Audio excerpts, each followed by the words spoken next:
Once upon a time, there was a young man who worked at a factory.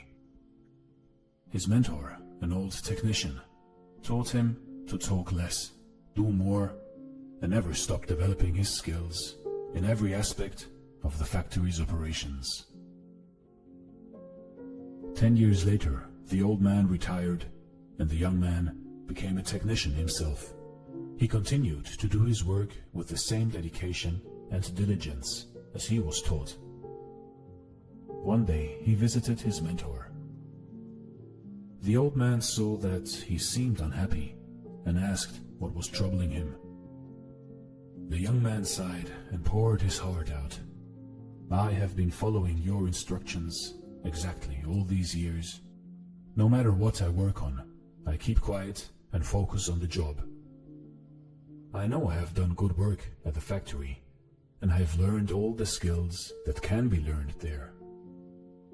What I don't understand is that the guys who don't have my experience or capabilities have all been promoted, while I am still making as little as I did before when I was your apprentice."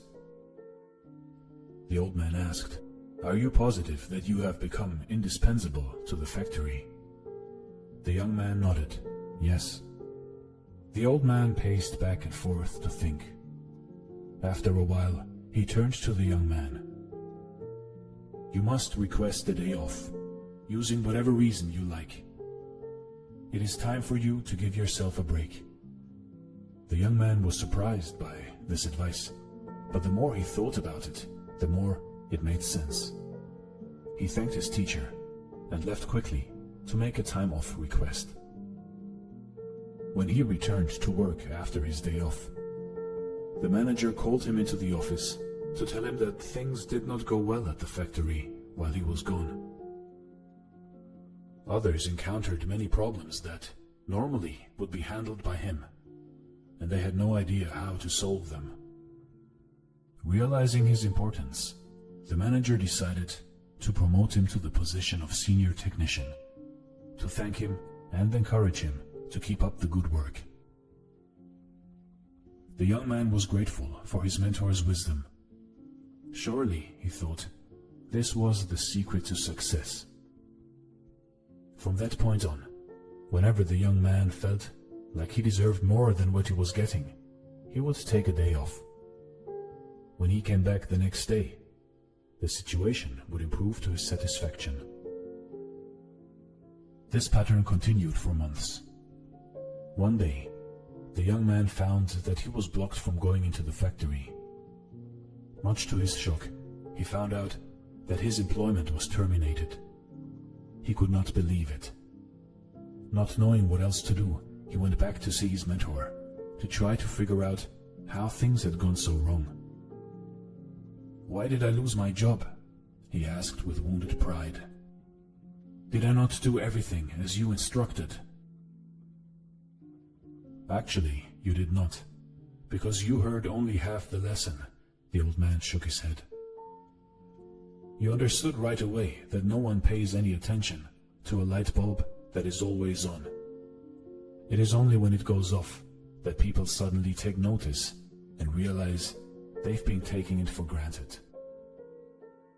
You were so eager to apply this understanding that you left before hearing the second half."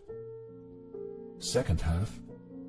It began to dawn on the young man that perhaps he made a big mistake. What was the second half? The mentor spoke slowly to make his point. The second half, more important than the first, is the realization that if a light bulb goes off frequently, then sooner or later it will be replaced with one that is more reliable. Who wants a light bulb that no one can count on to provide illumination? You see, in life, in your life, do you have friends and family members that you take for granted and they're always there for you? What happens if one day they are no longer there? Do not wait for such a day to suddenly realize how important they are. Give thanks today for the good fortune of having them in your life. Also, don't let yourself being taken for granted. But at the same time, do your work, and don't stop everything you do just because it doesn't go the way you want it to go. Find the balance in life, and life will reward you with giving you the balance back. This is for watching, and stay blessed.